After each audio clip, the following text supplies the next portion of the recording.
Damas y caballeros, hermanas y hermanos, para el día de hoy el tema que nos corresponde tratar es el misterio del Grial, referente al capítulo 17 del libro Cristianismo Rosacruz del maestro Max Heindel.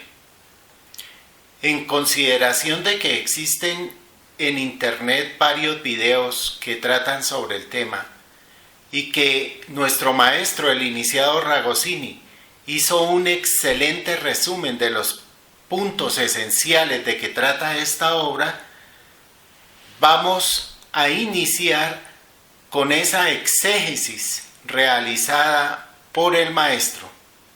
A continuación, tomaremos como punto de partida los comentarios del maestro y trataremos de desarrollar nuevas ideas relacionadas con el misterio del Grial.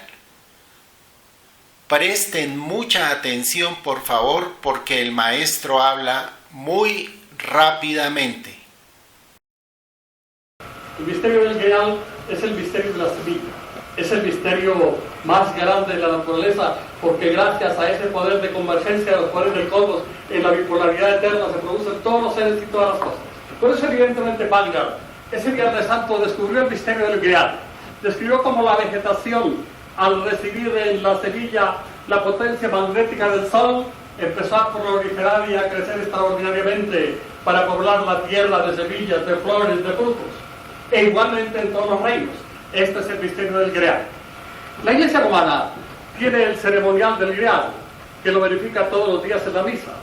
Levanta el sacerdote el cáliz para recibir la esencia de la vida espiritual que él hace converger alegóricamente en la hostia, que de hecho recibe el magnetismo solar y queda consagrada.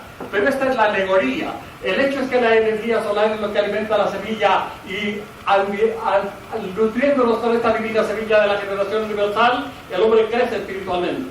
¿Por qué esta semilla divina? Porque divina es, y la profanamos de una forma tremenda, porque no hemos recibido educación espiritual para comprender que allí está el misterio de la vida y del ser. Profanamos este divino sentido de la existencia. Decimos frases ordinarias y soeces. Somos verdaderamente enfermos en este terreno donde debíamos portarnos como seres divinos. Si venimos a la existencia es todo este divino poder de convergencia del poder del Santo Grial. El cáliz del Grial es el aspecto maternal de la existencia que recibe la semilla para hacer posible la generación universal. Esa sí es la ciencia del Santo Grial. Y está en correlación directa con el misterio aquel que ya estudiamos alguna vez cuando se habla del misterio de Parsifal. Ahora se habla de pureza. ¿Pero qué es pureza? Es una hipocresía. Pureza es un avallo psicológico para engañarnos a nosotros mismos. Siempre, por una ley biológica natural, estamos pensando a través del sentimiento del germen creador de la existencia. El que niegue esto es simplemente hipócrita. Esta es una verdad natural. La pureza lo que insiste en alejarnos de ese sentido de la vida, sino en tener de ese poder un sentido místico y espiritual. Y aún los vivos cónyuges debieran verificar la convergencia de esas dos semillas con la mayor mística posible, y entonces realmente habría una humanidad completamente diferente. Habría una humanidad grande, una humanidad sana física, intelectual y espiritualmente. Ese es el verdadero misterio del Grial, el uso correcto del germen, de la semilla. El cáliz, kelch, como se dice igualmente para hacer referencia a la flor. El cáliz es la flor donde se halla exactamente la fuerza polar de la semilla, los estambres y los pistilos de las plantas, y así sucesivamente. Este es el misterio del Grial, el misterio del germen, el misterio de la semilla, el misterio de la transformación universal de la sustancia formal por la esencia misma del espíritu en vida. Es lo más grande que hay. Todo lo demás es completamente secundario.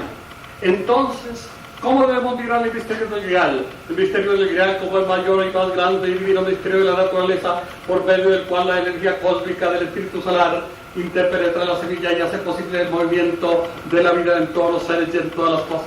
Por eso Él creó el mundo, el Cristo, el Logo solar, y nosotros vimos, dicen sus discípulos, su gloria, En el acto de Nazaret, porque él había sublimado aquel divino poder, y entonces podíamos ver la gratitud, la magnitud, la grandeza y la divinidad de un hombre que había sabido utilizar el divino fuego, el divino poder creador del misterio del grial. Ahora vienen las dos figuras, el de Amfortas, Clínthor y Parsifal. Parsifal sabía utilizar aquella energía en forma mística en todos los momentos de la vida. Había adquirido esta grandiosa sabiduría. Miraba aquello con todo el sentido espiritual y místico con que debemos mirar, sentir y vivir el poder generativo de la energía universal. Clínthor, mago negro, utilizaba esta energía solamente para la satisfacción de su vanidosa personalidad, y entonces iba por el sendero negro. El otro, que lo usaba espiritualmente, iba por el sendero blanco. Y Amfortas estaba sacrificado, porque quería ser espiritual, pero el egotismo de su instinto lo expresaba en forma animal, y entonces estaba profundamente herido, y esa herida no se sanaba hasta que un casto inocente lo salvara de aquella situación, y este era Parsifal. De tal suerte que el misterio liberal es el más grande misterio de la existencia, de la vida y de la evolución del hombre. Todo el poder que hace posible que el hombre venga a esta existencia y evolucione real y positivamente se debe al misterio del Grial. Se debe a lo que cabalísticamente se llama la historia de Yesod, que es la base y fundamento de toda actividad, de toda esencia espiritual, conscientiva e inteligente. Todo lo que somos es lo que hayamos podido lograr de la energía misma del misterio del Grial. Y todo lo que no somos espiritualmente es el mal uso de aquel divino poder del Logos, del Cristo cósmico, hecho sustancia y vida. El cáliz del Grial, el recipiente de la energía universal. Se le aplica hieráticamente el oro, y oro es el símbolo representativo del aspecto crístico de la existencia. Por eso está perfectamente bien.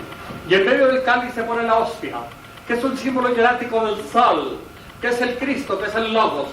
Energía que debemos ingerir para fortificar todos nuestros vehículos, toda nuestra existencia, toda nuestra fuerza moral, toda nuestra fuerza psíquica, porque todo depende de aquello. Y es fácil demostrarlo. ¿De dónde surgimos nosotros si no es de la convergencia de los poderes masculino y femenino de la seguida de operación divina que debería ser? Pero cuando aquella operación de la generación universal se verifica con odio, con envidia, con celos, con pasión, no puede renacer más que egos de incipiente evolución. Y esta es la situación actual de la humanidad. Y ya en otra ocasión les había dicho que la mejor nutrición para el hombre son las almendras. Y la Biblia misma lo dice, y el Bhagavad Gita y todos los libros sagrados dicen que el alimento más grande y natural es aquel que posee germen o semilla. Volvemos otra vez al misterio del ideal en la nutrición. El germen, la semilla, en el mundo vegetal es el real motivo y fuente de la energía para el hombre. Y el hombre que se alimenta de almendras bien masticadas, bien digeridas, es un hombre poderoso física, intelectual y moralmente, porque está usando la energía universal del misterio del ideal y la nutrición también. Eso es sabiduría. Eso es verdaderamente conocimiento. Eso es verdaderamente penetrar en el misterio del ideal, el misterio de la semilla, el misterio de la vida, donde hace eclosión la bipolaridad eterna para hacer posible la manifestación múltiple de todos los seres y de todas las cosas. Y debemos mirarlo místicamente, como nos enseñan tradicionalmente, porque solamente así aprendemos no a purificarnos. Estas son tonterías. A ennoblecer el sentido por el cual elevamos la energía. A ennoblecer el sentido. Purificarnos de que si la energía divina en la generación no es impura. Estas son tonterías de la mente humana. Esto no es puro, esto no es impuro. La impureza la estructuramos nosotros con nuestra inconsciencia y con nuestra incultura, pero la energía universal divina de la generación es tan pura como que es divina, como es que es esplendorosa, como que es sublime, como que gracias a ella hemos sido humanos y sublimados a la divina. Por eso realmente es uno de los capítulos más asombrosos de la estructura tomada del concepto del cosmos y llevada y ampliada por el señor Hegel relativamente en esta obra sorprendente.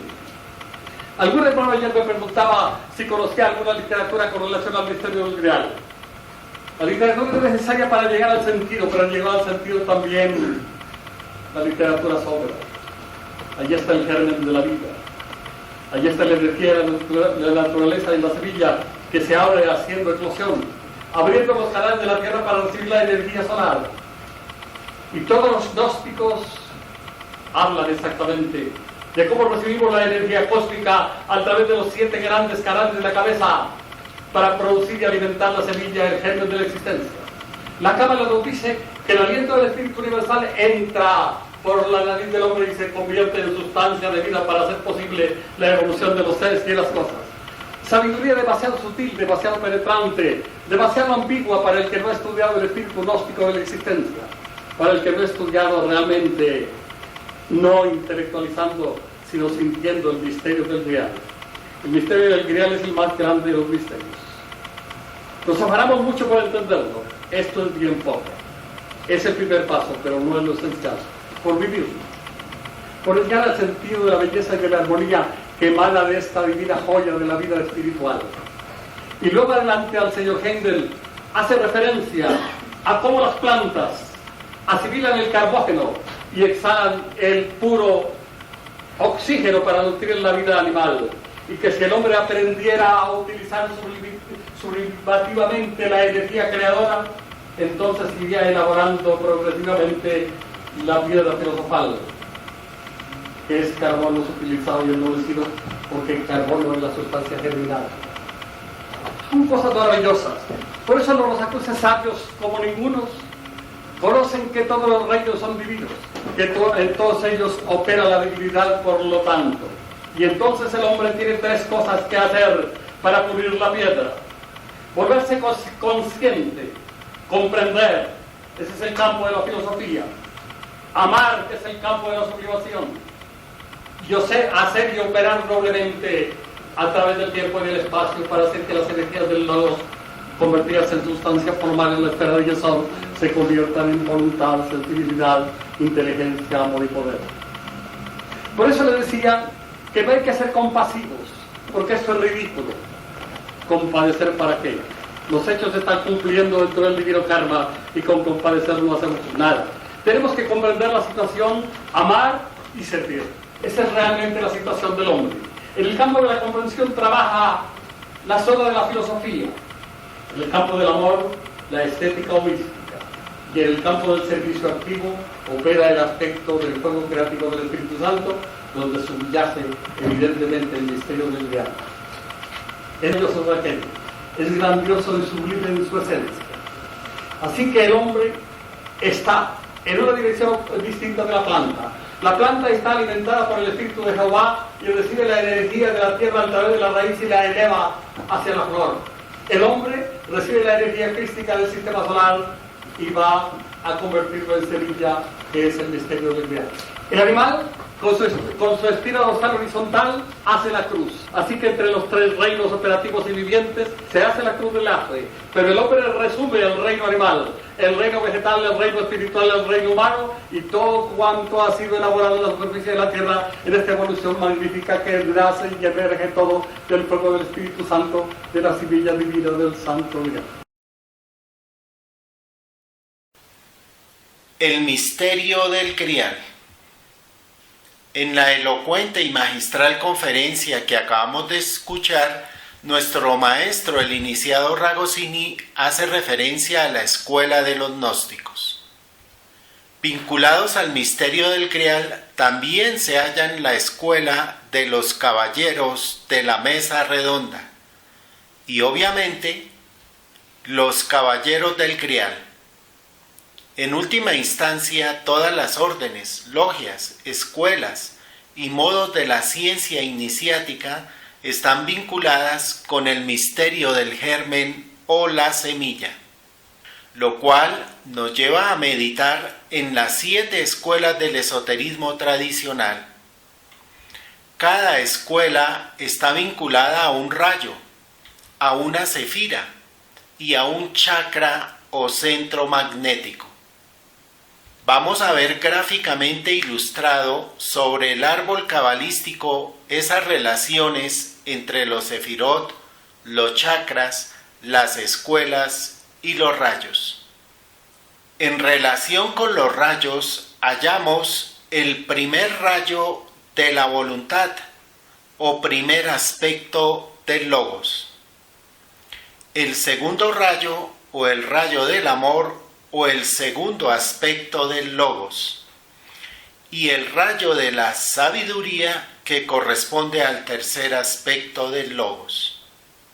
Enseguida, en el ser humano, el rayo del amor, el rayo de la sabiduría, el rayo de la armonía, el rayo de la ciencia, el rayo de la devoción, el rayo de la acción y el rayo de la voluntad.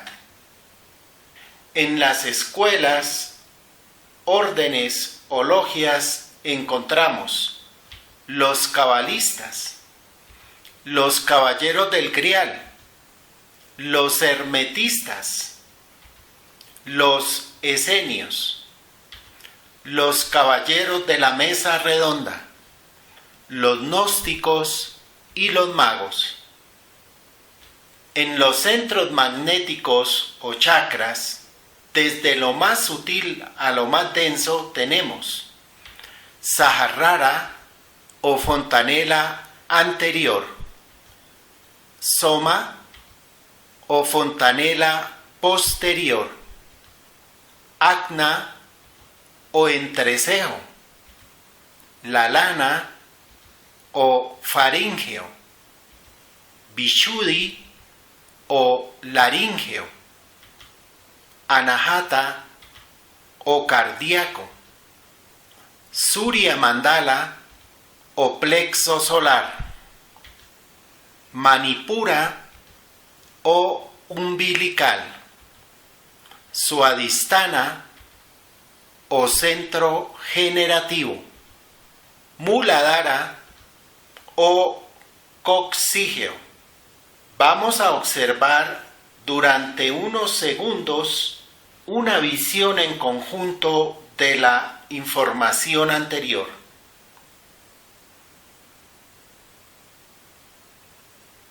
Iniciaremos nuestra atención en los caballeros de la mesa redonda. Según la tradición britana, la orden fue fundada por el rey Arthur bajo la inspiración del mago Merlín, siendo uno de sus principales objetivos la conquista del Santo Grial, así como la protección de las damas, el amparo de los débiles, el cultivo de los valores morales propios de un caballero, como la valentía, la honradez, la justicia, el honor, la sacralidad de la palabra empeñada, la hidalguía y la práctica de las virtudes. La sede de los caballeros de la mesa redonda corresponde principalmente a la Sefira Jot de la Santa Cábala, al chakra Manipura o al centro umbilical, que está directamente relacionado con el aspecto emocional del ser humano, o al cuerpo de deseos o al mundo del deseo. Esa es la razón por la que alegóricamente estos caballeros se los figura provistos de armaduras, de escudos, de mallas metálicas de protección, de instrumentos bélicos, ya que deben librar la más difícil y la más cruenta de todas las batallas: luchar internamente contra sus propias pasiones, instintos, debilidades y los malos hábitos, con el fin de trascenderlos, orientarlos y canalizar esas energías hacia el aspecto luminoso y espiritual de la existencia. En la leyenda del rey Arturo, exhibida en el cine bajo el título de Excalibur, muestran al rey Arturo dando muerte a su propio hijo Mordred. Mordred ha sido un deseo concebido inconscientemente, y como todos los deseos inferiores generados por nosotros mismos, llegará el momento en que deberemos transmutarlos, transformarlos, trascenderlos, darles simbólicamente muerte. La otra sede de los caballeros de la mesa redonda está radicada en la Sefira Netzach, al chakra Surya Mandala o plexo solar. En su aspecto inferior, sede de la región del pensamiento concreto, cuyo vehículo es la mente concreta, que la gran mayoría de las veces gusta de aliarse con las emociones ordinarias de la personalidad para enfocarse solo en el aspecto egotista, tridimensional y mundano de la existencia. En los inicios de su camino espiritual, el ego, centro de conciencia, cree encontrar en la mente concreta a su mejor y más fiel aliado.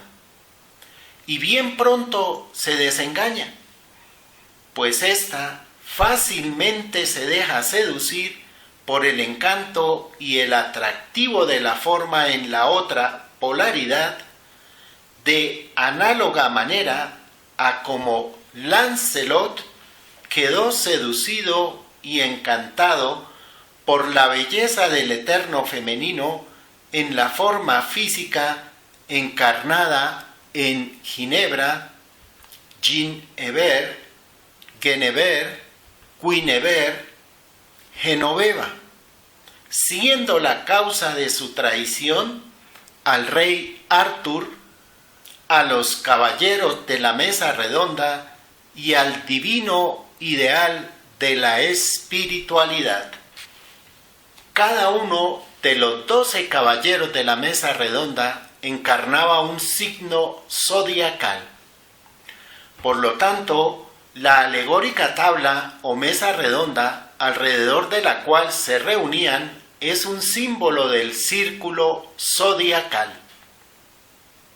El líder, el eje, el centro de los caballeros era y es Arthur, representación del espíritu de vida, de Tiferet, del segundo aspecto del triple ego, de la esfera de Leo en el zodíaco.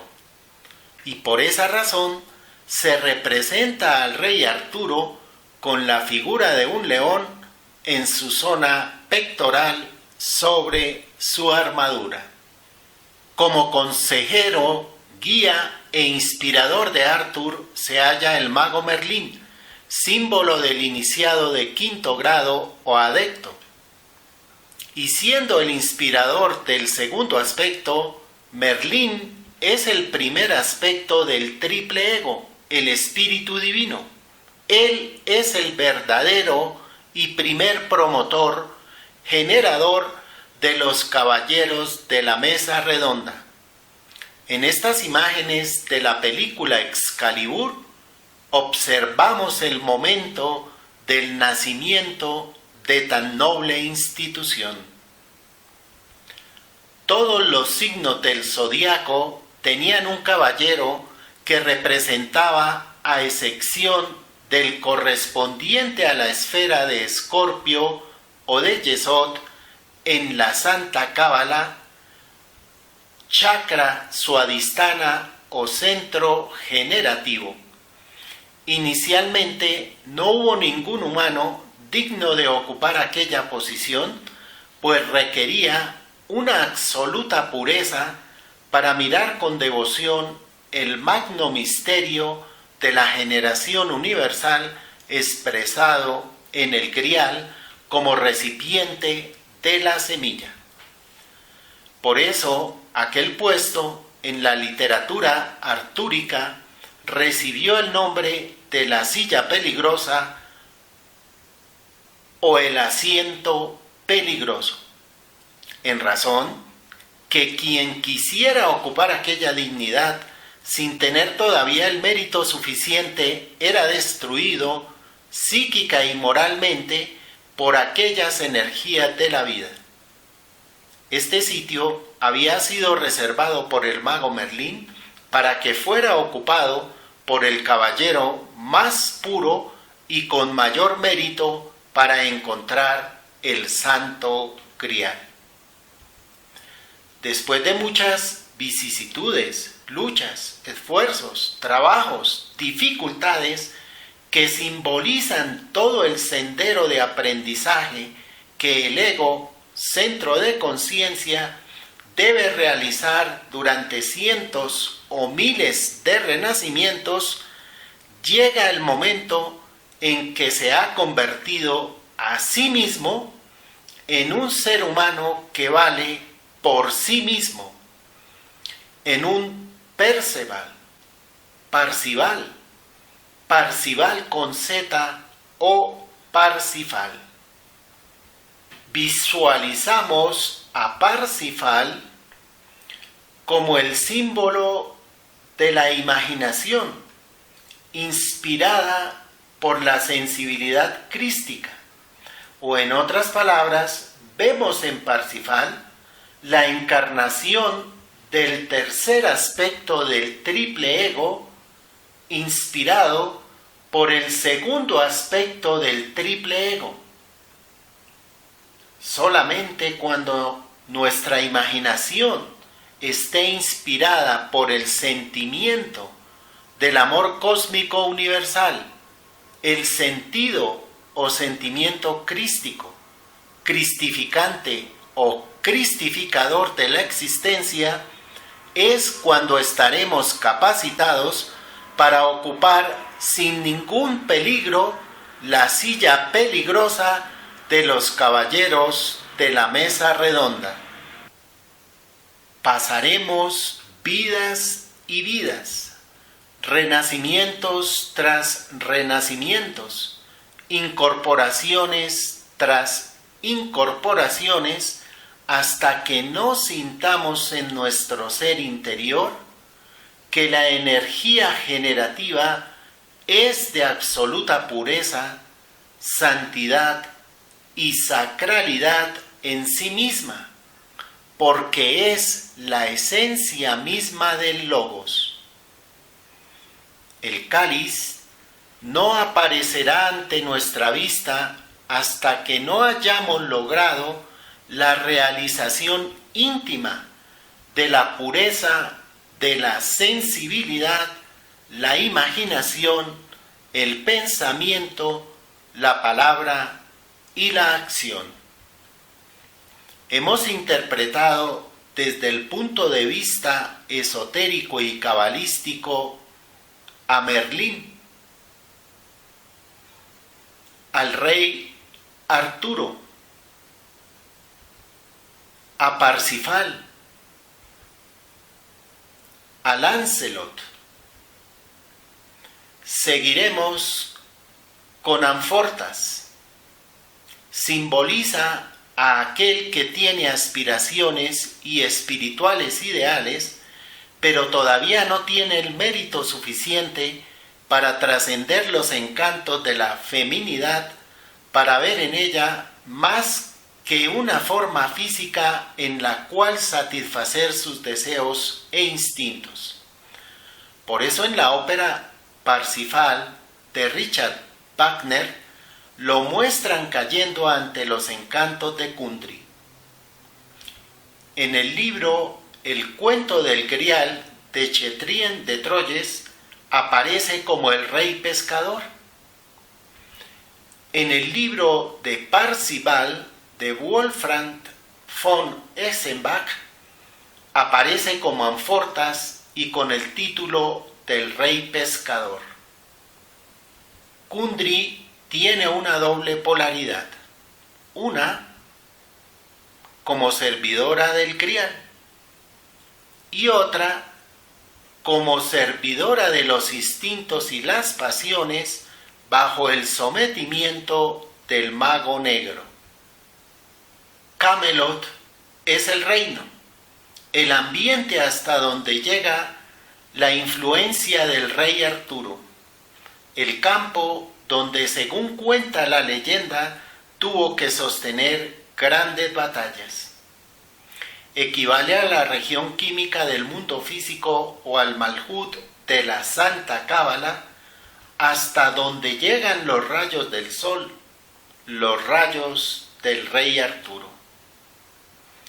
En cambio, el reino del mago negro Klingsor inicia con el egotismo. En el libro de Parzival de Wolfram von Eschenbach está escrito así: Klingsor. Le sigue la esfera de acción de Kundry y Morgana, cuando se utiliza la divina energía para la satisfacción de la lascivia, la concupiscencia y la erotomanía. Morgana era medio hermana del rey Arturo, a quien sedujo para dar nacimiento a Mordred, que simboliza la soberbia, el orgullo y la vanidad. Todos estos personajes de la leyenda del rey Arturo son modificaciones que todos los seres humanos hacemos del buen uso o del mal uso de la única energía de la vida según nuestro estado evolutivo en particular. Su estudio y comprensión nos sirven para que nos autoanalicemos y caigamos en cuenta en dónde estamos vibrando con mayor preponderancia y nos hagamos conscientes de cuál es el estado evolutivo donde nos encontramos. En la conciencia, como el mago Merlín, en la sensibilidad, como el rey Arturo, en la imaginación noble, sensitiva y espiritual, como Parsifal, en la mente racional, como Lancelot, en el deseo, como Amfortas, o utilizando sabiamente la energía de la vida como el aspecto positivo de Kundry al servicio del Santo Grial para ennoblecernos y elevarnos espiritualmente de lo humano a lo divino. ¿O estaremos haciendo mal uso de la divina energía de Yesod al servicio de nuestro egotismo como el mago negro Klingsor, o al servicio de la lascivia, la concupiscencia y la erotomanía como la hechicera Morgana, o como el aspecto negativo de Kundry? ¿O estaremos como Mordred cultivando la soberbia, el orgullo y la vanidad? Pero regresemos al aspecto luminoso de Merlín, del rey Arturo y de Parsifal, y sigamos su ejemplo.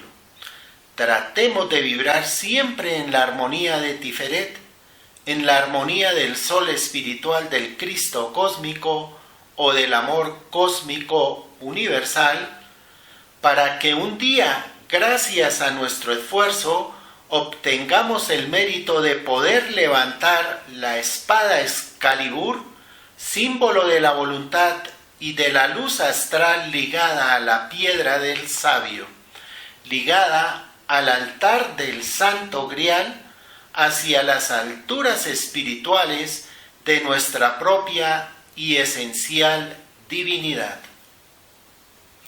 La partícula inicial del nombre de Arturo, Artur, Artus, Ar, es de origen celta y significa sol.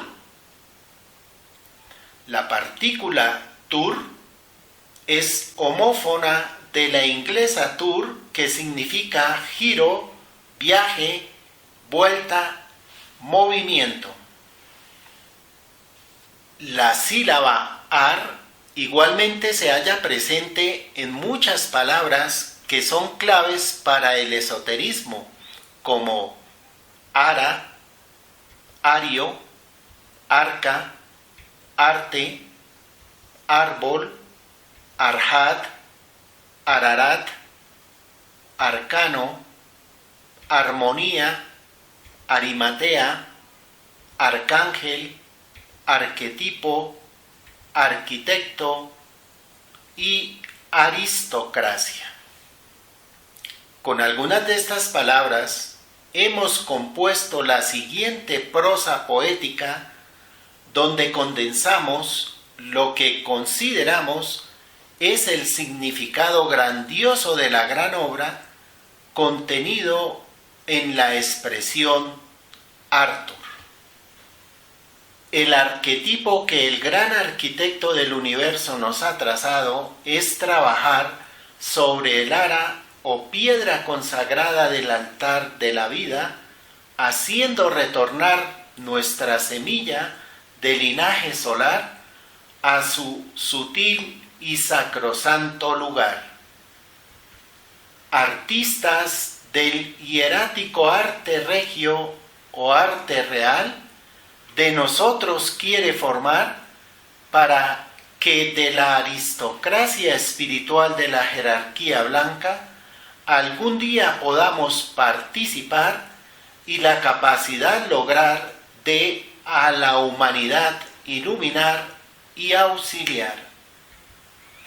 El día en que armonía sea nuestro vibrar, por el empirio nos podremos conscientemente desplazar y nuestras facultades latentes en actuantes y operativas se han de tornar. Este es el arcano que el Maestro nos vino a enseñar y el cual nos debemos esforzar en practicar. Si nuestra barca todavía se siente inquieta al navegar sobre las tempestuosas olas del rojo mar y no somos capaces de nuestra energía sublimar, debemos intentar la misión de ser matriarca o patriarca de una humanidad, de un mejor transitar. De todas las expresiones que contienen la sílaba ar, hay una muy especialmente relacionada con el misterio del crial como recipiente de la semilla. Es la palabra arca. Según nos enseña el glosario teosófico de la maestra Blavatsky, la palabra arca se deriva del caldeo arga. Es la sagrada matriz de la naturaleza. El arca es el arga de los misterios en forma de nave. Es la luna creciente. Es una taza para ofrendas o un vaso empleado en ciertas ceremonias religiosas. Es una barca salvavidas. Es la barca de Isis que en el gran ceremonial anual celebrado por los egipcios en el monte de Atir era llevada en procesión por los sacerdotes y comían unos panecillos marcados con el signo de la cruz Tau. Esta palabra arca nos recuerda inmediatamente el arca de Noé relacionada en el primer libro del Génesis de la Biblia. Los iniciados nos enseñan que el libro del Génesis de la Biblia fue derivado del libro de la generación caldeo. En relación con esto, hay una investigación científica realizada por Irving Finkel, un experto asiriólogo, filólogo, curador del Museo Británico, que basándose en unas tablillas con escrituras cuneiformes, realizó el experimento de reconstruir el arca de Noé según las dimensiones y métodos que allí se detallaban. El resultado final fue el que se ilustra en las imágenes. Lo curioso de este hallazgo es que el arca era circular y la forma del ataúd que aparece en ella nos recuerda los panecillos arriba mencionados en el ritual de la barca de Isis. La cruz Tau representa la unión del poder generativo femenino y el poder generativo masculino para hacer posible la multiplicación de todas las especies vegetales, animales y humanas. Ahora bien, ya sea con esta forma circular o con las dimensiones rectangulares de la Biblia, 300 por 50 por 30 en codos, o 135 por 22,5 por 13,5 en metros, es absolutamente imposible que tal arca pudiese alojar a todas las parejas de las especies animales del planeta, junto con las semillas de cada especie vegetal, más alimentos y provisiones necesarias para subsistir los emblemáticos o mitológicos 40 días y 40 noches. Indudablemente esto demuestra que se trata de un arca simbólica, alegórica, que sirve para ilustrar más que un acontecimiento histórico, el principio cósmico y universal, permanentemente actuante y operante de la generación universal en todos los diferentes niveles o planos de la manifestación. Cuando sumamos cabalísticamente las dimensiones que aparecen en la Biblia para el arca de Noé, tenemos lo siguiente: 300, 50 y 30 en codos. 300 es igual a 3 más 0 más 0 igual 3. 50 es igual a 5 más 0 igual 5. 30 es igual a 3 más 0 igual 3. Al sumar estos valores nos da 11.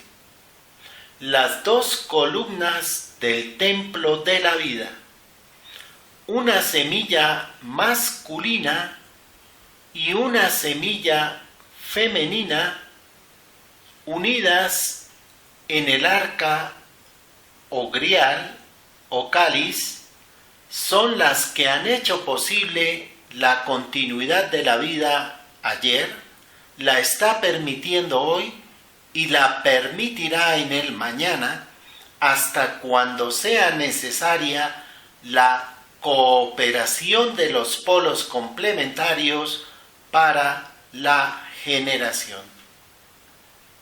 Cuando sumamos cabalísticamente las dimensiones en metros, 135, 22.5 y 13,5, tenemos 135 igual a 1 más 3 más 5 igual 9. 22,5 es igual a 2 más 2 más 5 igual 9. 13,5 es igual a 1 más 3 más 5 igual 9. Cuando sumamos estos valores obtenemos 27, que es igual a 2 más 7 igual 9. El 9 corresponde al noveno Sefira, a Yesod, al poder generativo en lo fisiológico, pero también en lo anímico y espiritual, en armónico ternario. Por eso es absolutamente cierto que este es el misterio magno y sublime por excelencia, que ha permitido nuestro tránsito por el mundo de la forma en lo objetivo de la vida, y que por sublimación nos capacitará para desplazarnos consciente y voluntariamente por el mundo espiritual de lo subjetivo.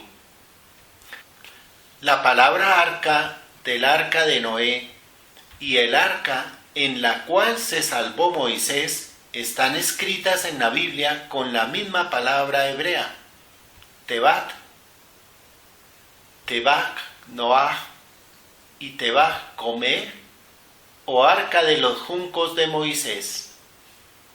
Ambos fueron salvados de las aguas mediante un arca.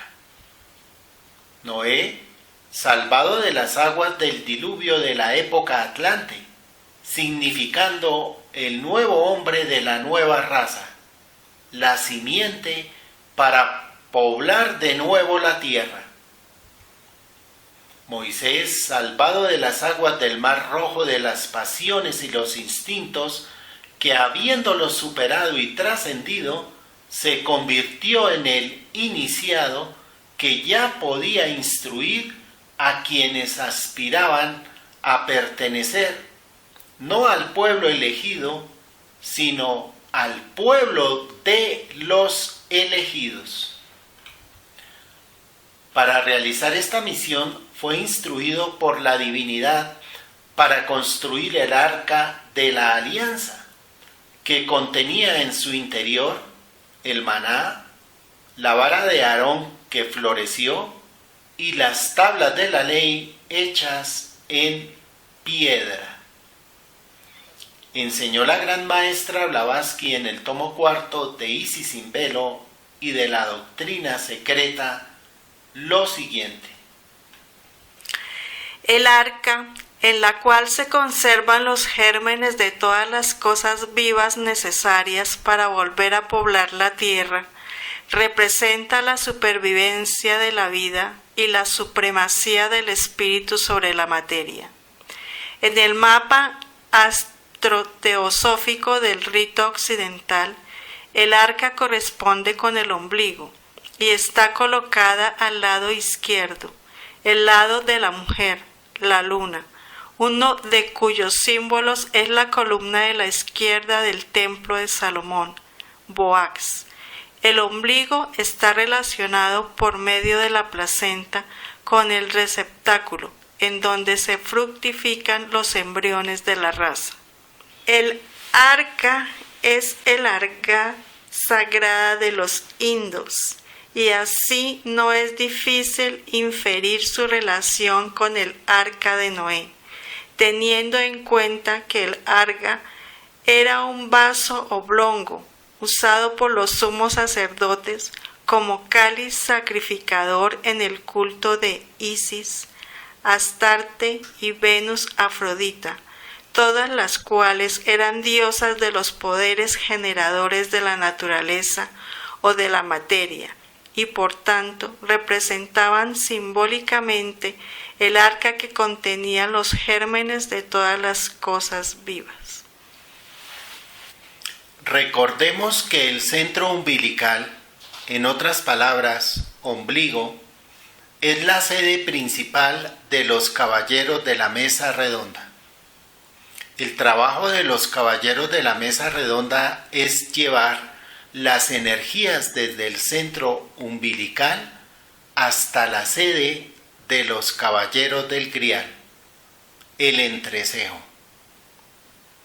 Pero esto jamás lo podrán realizar si no están animados espiritualmente por las energías que emanan de Monsalvat, el monte que salva, Tiferet, el amor cristificante y universal.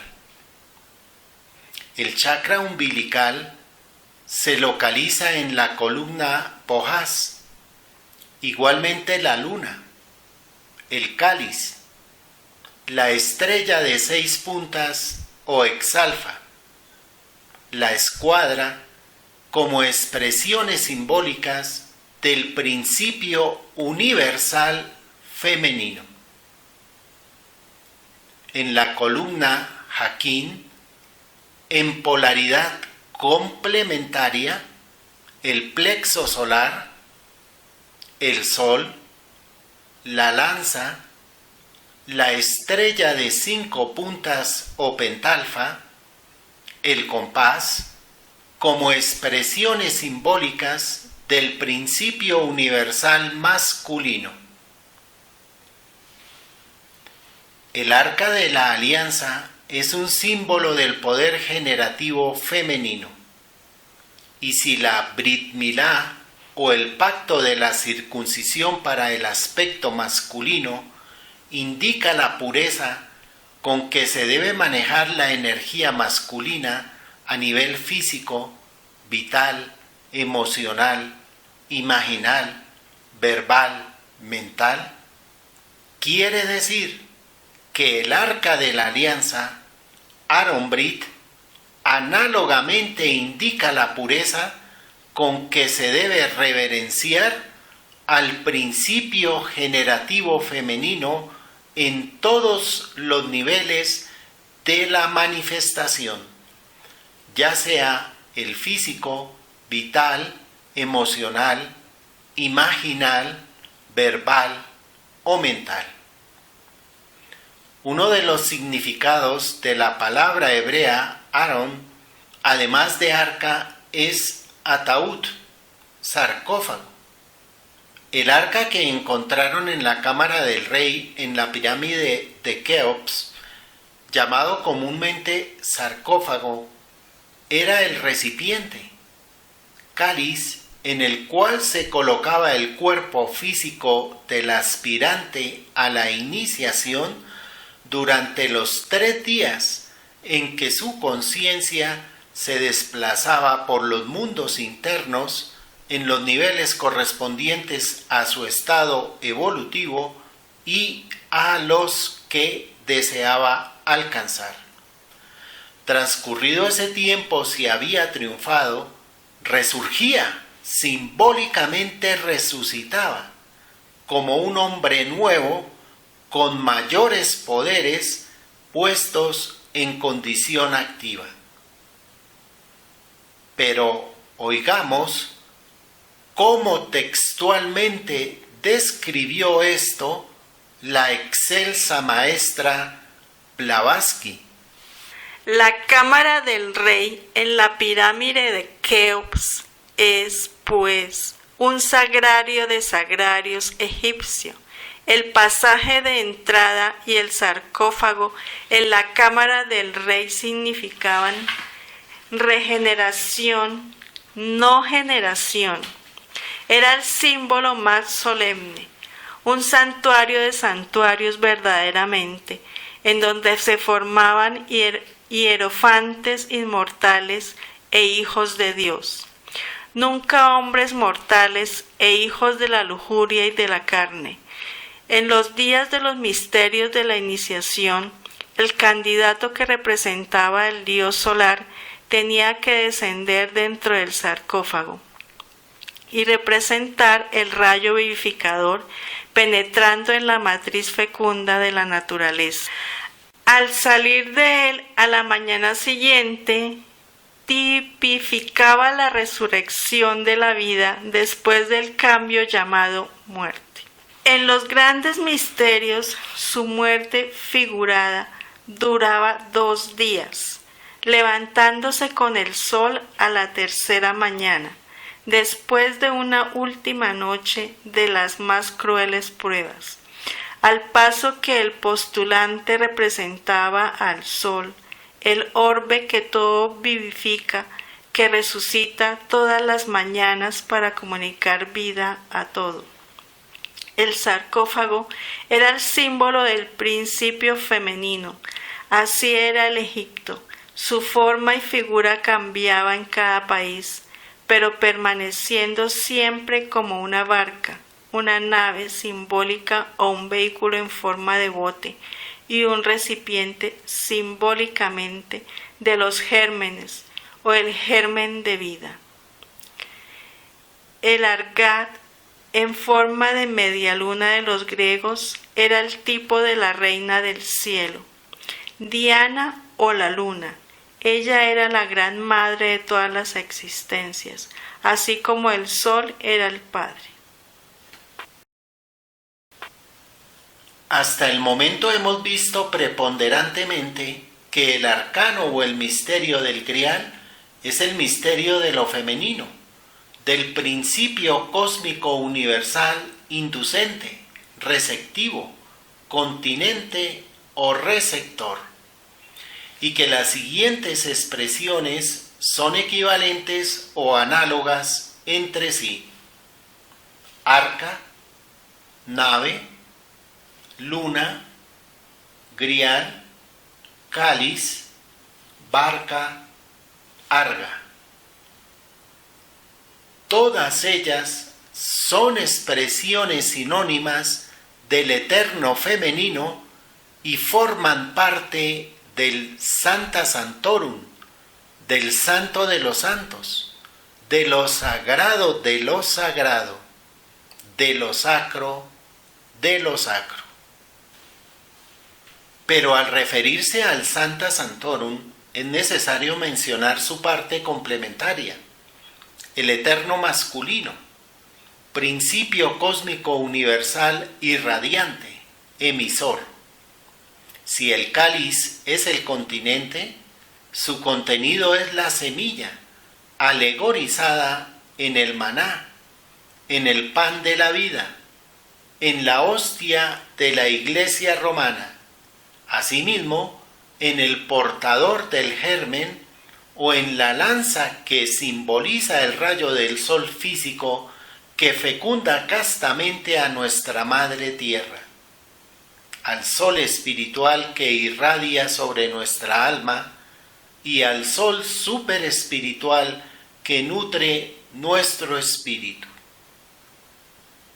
Es por esta razón que la insigne maestra Blavatsky, en su excelente sección tercera del tomo cuarto de la doctrina secreta, el Santo de los Santos, no puede dejar de mencionar el versículo 27 del primer capítulo del Génesis, que rutinaria y erróneamente traducen: y creó Dios al hombre a su imagen de Dios lo creó, varón y hembra los creó, del cual se sugiere la siguiente interpretación: y los Elohim generaron al ser humano en la imagen, en imagen generaron al ser humano andrógino. Según la opinión de la maestra Blavatsky, la verdadera traducción de las palabras hebreas Sarak y Nekebach no es varón y hembra, sino falo y teis. Las iniciales de la palabra Sarak inmediatamente nos hacen pensar en sacro, sagrado, sacrificio, sacerdote, sacrilegio, sacerdocio, sacrosanto, sacerdotisa, sacramento. El sufijo latino de la palabra sacramento, mentum, significa medio o instrumento.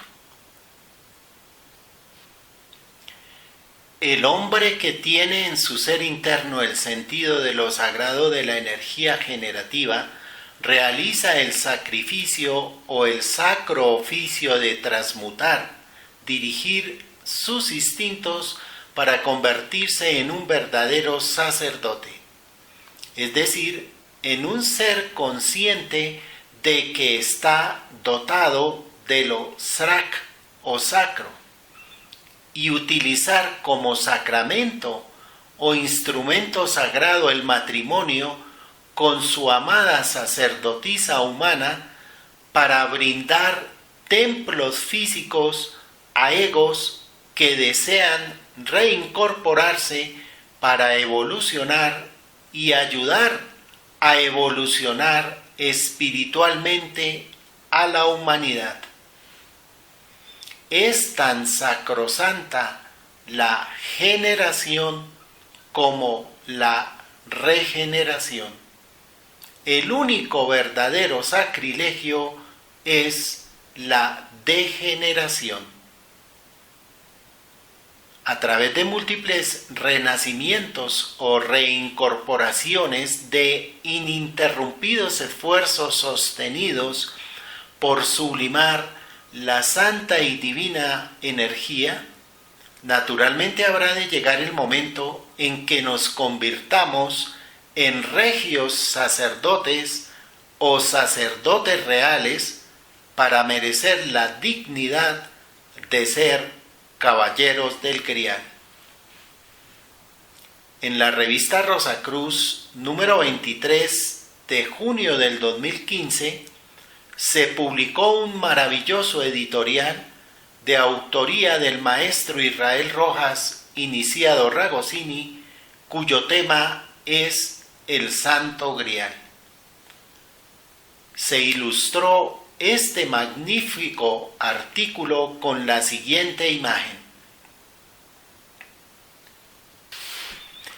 En ella se aprecia cuando se realiza una sección coronal a través del cráneo, del cerebro y del cerebelo, cómo la unión de los ventrículos laterales, primero y segundo, forman la copa de un cáliz, cómo el tercer ventrículo es el tallo de este, y de qué manera, teniendo como base el eje del cuarto ventrículo, se encuentra el pedestal del cáliz en el ser humano como una realidad anatómica y psicofisiológica.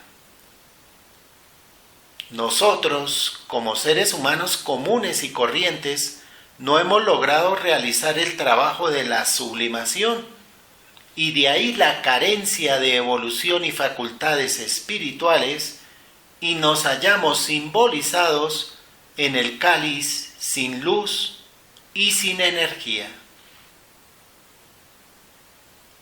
Cuando el ser humano logra sublimar su santa semilla, ilumina estos ventrículos, logra iluminar su grial. Con ello obtiene la comunicación entre la pineal y la pituitaria. Se hace ultravidente. Logra penetrar consciente y voluntariamente los mundos internos. Se convierte progresiva y paulatinamente en un verdadero iniciado y convierte en poderes anímicos y actualizados sus facultades que antes estaban solo en latencia. Encontramos también otra imagen de un corte anatómico vertical del cráneo, cerebro y cerebelo, donde se muestra la formación natural del cáliz del grial. También igualmente en esta imagen de una resonancia magnética se aprecia la morfología exacta del cáliz. Para terminar, vamos a mostrar varias imágenes de diferentes culturas donde aparece una especie de recipiente o arca o cáliz o urna o cesta. Y también en algunas la semilla como expresión del hecho cósmico y universal del misterio del Grial.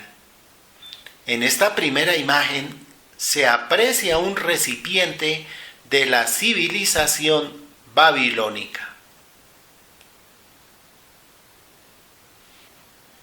Cesto de la cultura olmeca.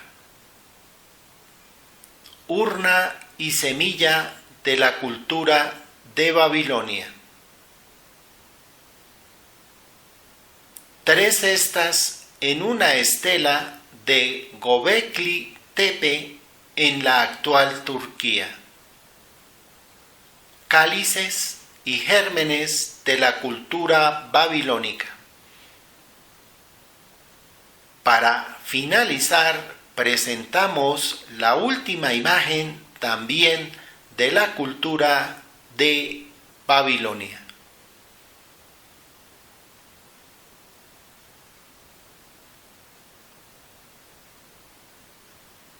Muchas gracias por su atención.